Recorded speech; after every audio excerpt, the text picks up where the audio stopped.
you a bit. This is what I do for kind of my bread and butter. What I want to talk to you about is 4 key things. I work with CPRE on their response to the Black Country Plan. So I'm going to talk to you about housing, I'm going to talk to you about Greenbelt, I'm going to talk to you about this specific site and why I don't think it's properly assessed, or hasn't been properly assessed. And then I'm going to talk to you about what you need to do. Because it's all right to talk about theory, but it's how things change. So if I can have the slide, please. It's going to be like one of those next slide things. I've never done this before, I feel really. So why Walsall Council does not need to allocate full field farm in the Black Country Plan. That's what I'm going to say. Next slide.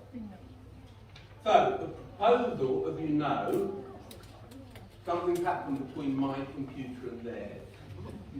The proposal is for 592 houses, 442 by 2039, which is the end of the period of the local plan. And that is the site. If you'll know it, you can see the Arboretum and the road at the other end. Next slide. So why are they doing this? According to the Black Country authorities, and that is Walsall, Dudley, Sandwell and Wolverhampton, they have a shortfall of housing. So according to their plan and their calculation, they are short of something like 37,000 houses. And therefore they have to build on these lands. Now I don't believe that's correct, and I'm going to suggest why that isn't correct, but that's the basis for it.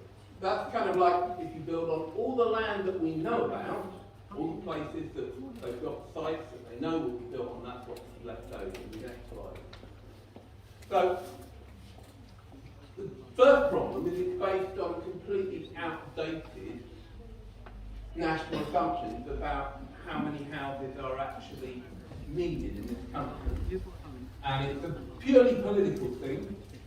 The government has said it had to build 300,000 houses a day, committed itself to that, but the evidence hasn't backed that up, and it hasn't backed that up for a long time. So we're still using figures from 2014. So if we use more up-to-date figures, you could knock off something like 15,000 at one fell swoop, because you'd simply be accurately counting how many houses you need for the people who genuinely need houses. It's compounded because the government figures don't even add up to their number anyway. So in a kind of like Baldrick type clever plan, they decided they would add some houses on. So they said to Wolverhampton and all the biggest 20 cities, you must find another 35% more houses to meet our numbers. And they said you must find it on brownfield land. But instead, what's happened, completely wrongly, is that they added that into their sausage machine of how many houses they've got, come out and still haven't got enough, so that's another 5,000 that work all the way through and end up with houses on Greenbelt land. So the next slide, please. So you can see that already that overspill comes into question.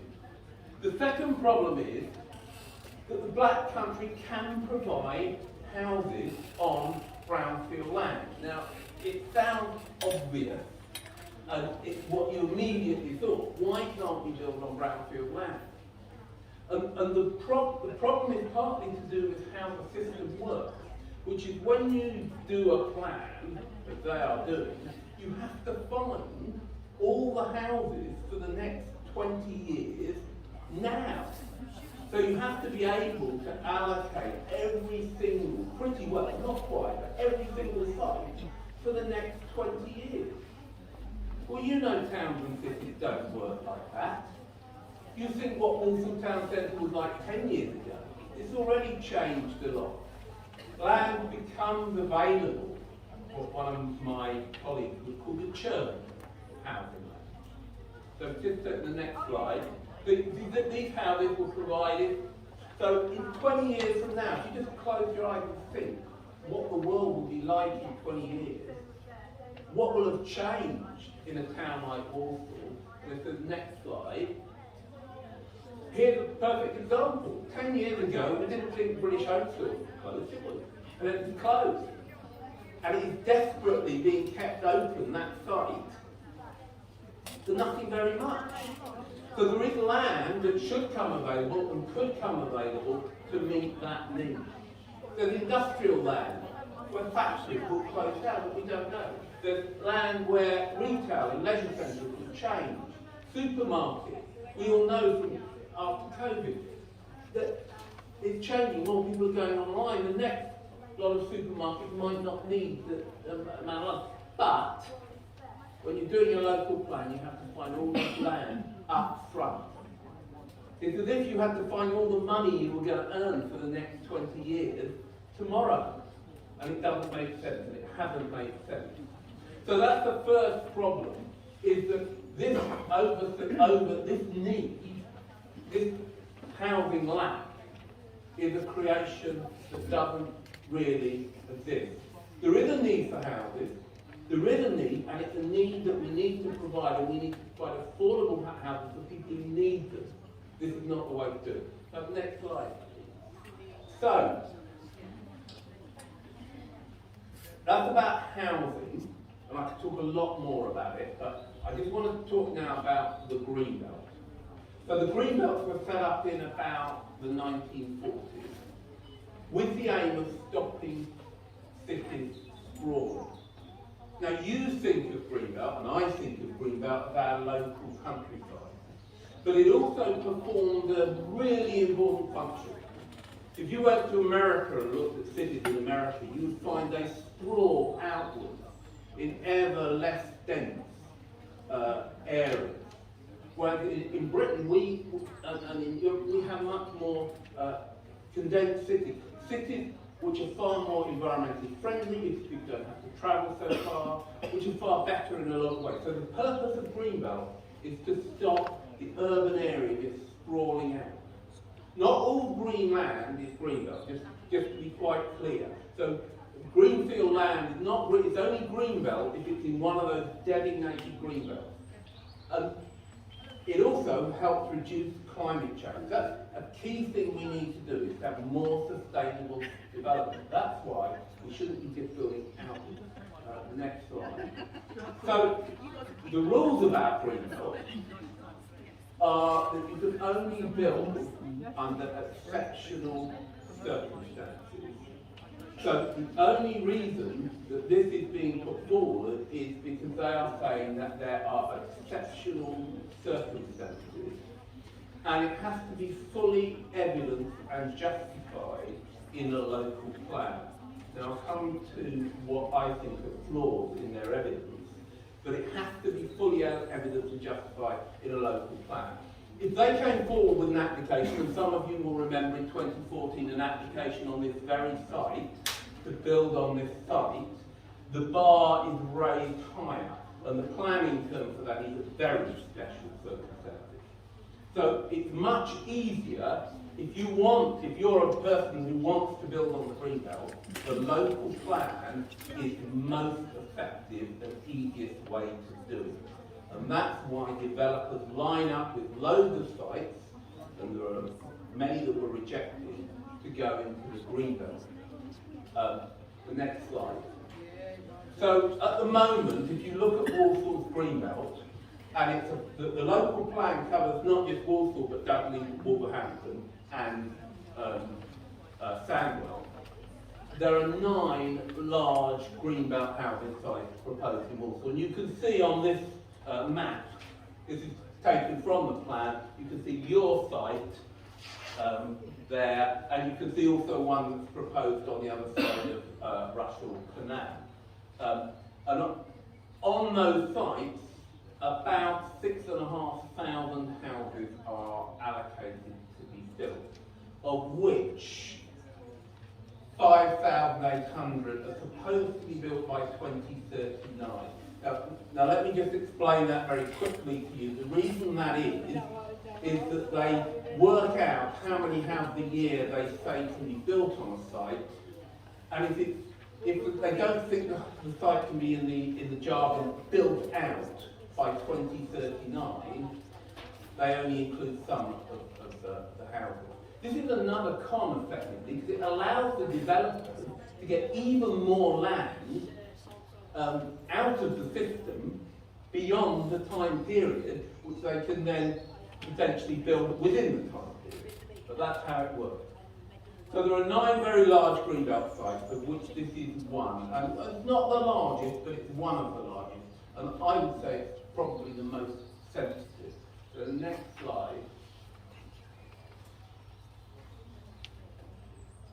And sites have already been removed. When we started this proposal, Dudley was supposed to be getting roughly the same as Walsall. There are roughly about 1,000 houses on Greenbelt in Dudley. Now, just to be clear, Dudley had a much smaller Greenbelt. So the land that's next to Dudley, a lot of that is in South Staffordshire. And they want to export. There are other people, I'm working with people in South Staffordshire who are faced with similar problems to you, of overspill. The Seven Cornfields campaign successfully got Dudley's councillors to take their controversial site out of the plan. They did it with a lot of hard work last year, before this came forward.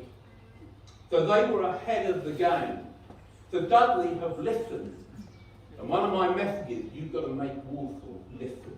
And if they say they can't take it out of the Black Country, if Dudley can take it out of the Black Country plan, Walsall can. Full stop. Whatever the leader and others say. So, Greenbelt, next slide please. So, why should the Arboretum site specifically go? And I mean, I've talked to people, other people. Why this site? Why am I particularly concerned about this site? Well, there it is in black and white, simple. They always say if you can do the Kellogg's test, can you put it into 10 words?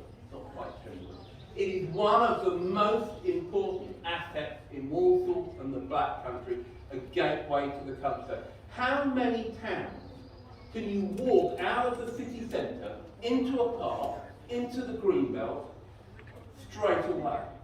How many people walk along beside that site? Next slide. But the problem is, they've done a compartmentalised assessment. And if you look through the assessments of this site, I think it is particularly concerning. Now, again, the slide haven't worked here, but that says compartmentalised site, and that says greenbelt and landscape. So there are 2 reports that have been done.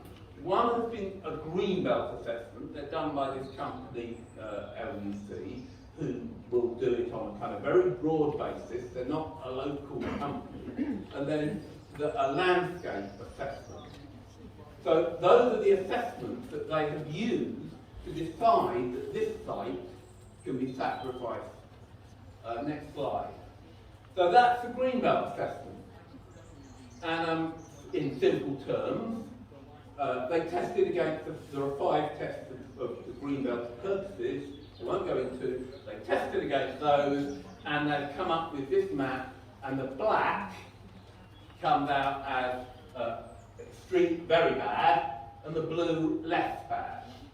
Now, you only have to look at that map immediately to ask the question, why is all that land around the Arboretum classed as having huge impact on the Greenbelt purposes, and this tiny patch right on the edge comes at a lower value? And that's a choice of how they picked those areas that they've used. So notice this. You know what that is? That's the Grange. That comes down on a lower value on their assessment. So in terms of the purposes of the Greenbelt, you have to ask the question, why are those all dark and that one tiny bit of land is suddenly less damaging? And it's exactly the place you're looking at. So that's the Greenbelt assessment. And I'm going to show you something from the landscape assessment. Next slide, please. You'll see here that the landscape assessment has taken a bigger block. I'll take it, go all around the Arboretum. And right away here, that's the airport, right over to the airport. And it's got here proposed sites.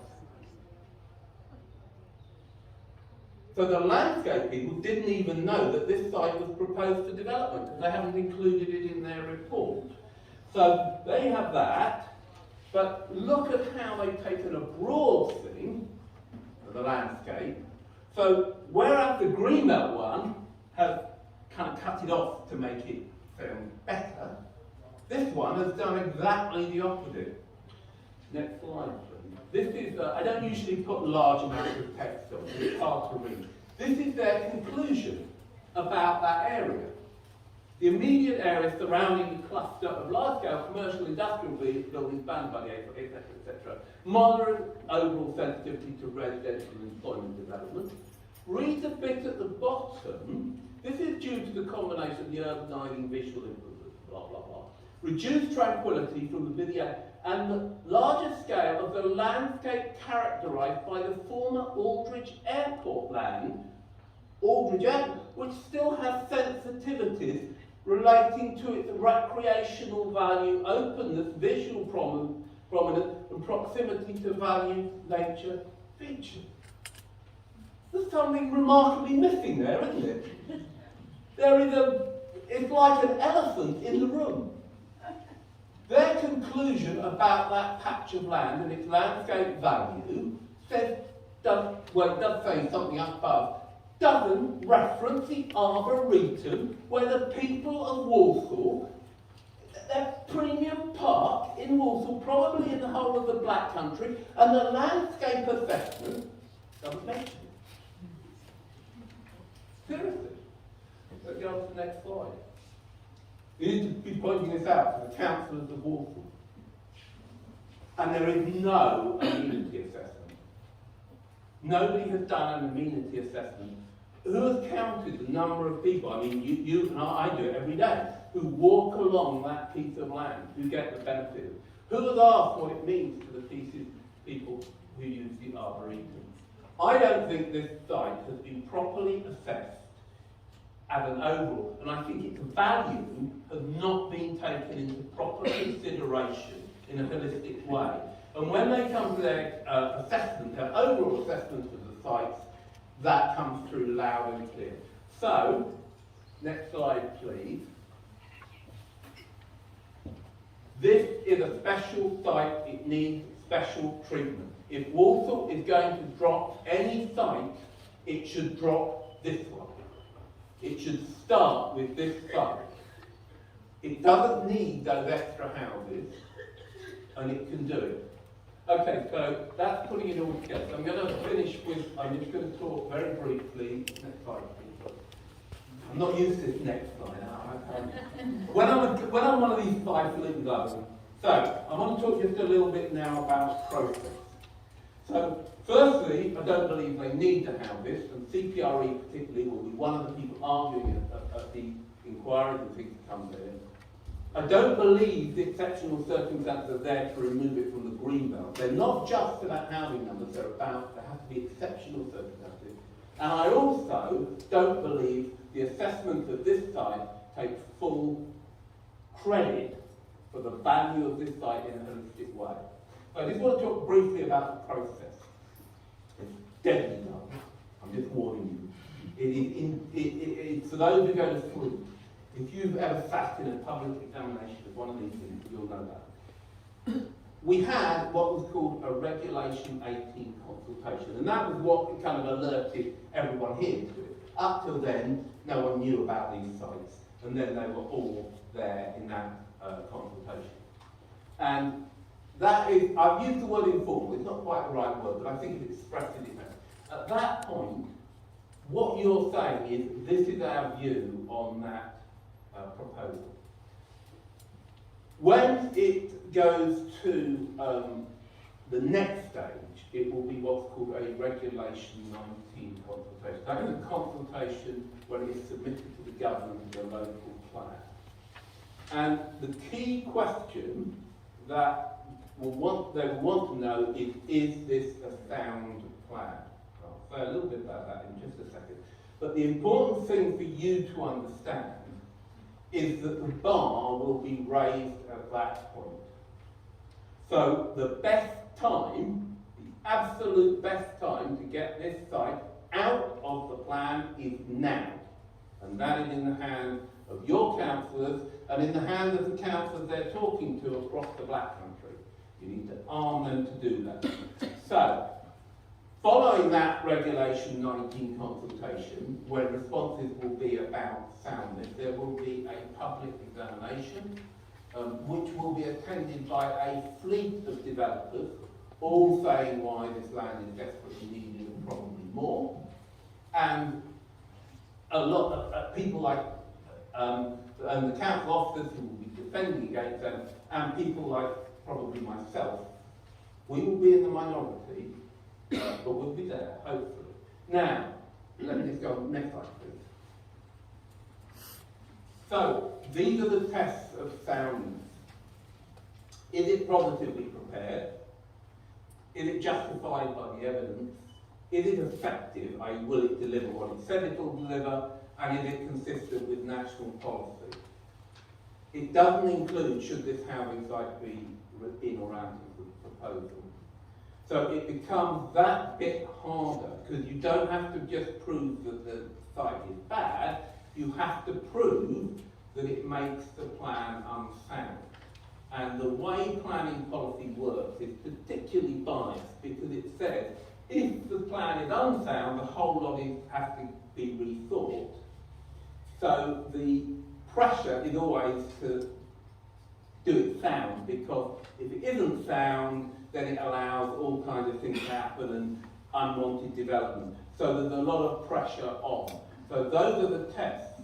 So my message to you, my first message to you is, that is an important part of the process, but don't wait.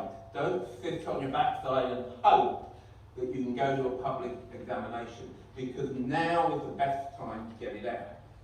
Okay, it's not impossible, but now it's a lot easier.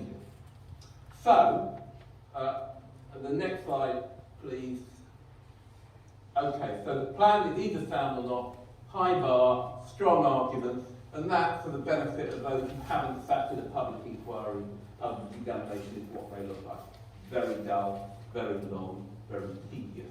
And you need strong arguments. So if this is still there in the consultation, you are going to need to think about how you are able to put those arguments at that examination, potentially how you're able to fund putting those arguments. If you need help to put those arguments, you need to make sure you do it, because it is a serious business going to a public examination. The next slide. Okay, so now is the key window of opportunity. Will Walsall Council vote to remove this site from the plan? That's what we need. We need that to happen. We need them to put pressure on other people. So, you need to be on to your councillors. You need to be on to Mike Bird. You need to be on to the people who can make the decision. You need to be not taking no for an answer from them. Next slide, please. I'm coming to an end, you'll be glad to. Keep up the pressure. Keep the action going. Not just in the press, but on top of these people. And the people who matter, I think with my last slide. Yeah, here's some of the lovely photos. They should have pictures. There should be some text there. There is Mike Bird, leader of the council. He needs to know your feelings. All the people within the council need to know your feelings. That is Andy Street, the mayor of Birmingham, and he has influence over the combined authority. He has influence over the government. He is strongly in favour of brownfield development. He doesn't believe a lot of what he's told about needing the greenbelt.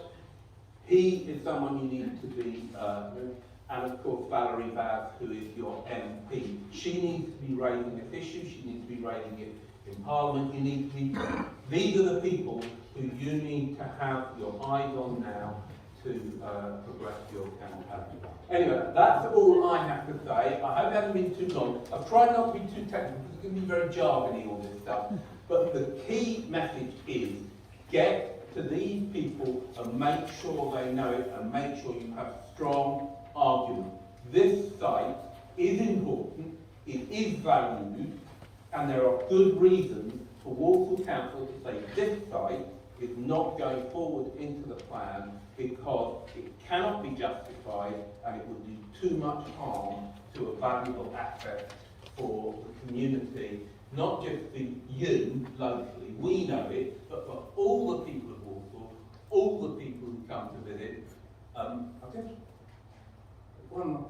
I was walking past the sign, you know the sign? And I walked up to some people from Canada who just passed in and they were there with their phone signing your petition. This is an asset for people across the whole of the West Midlands and it needs to be protected. Thank you.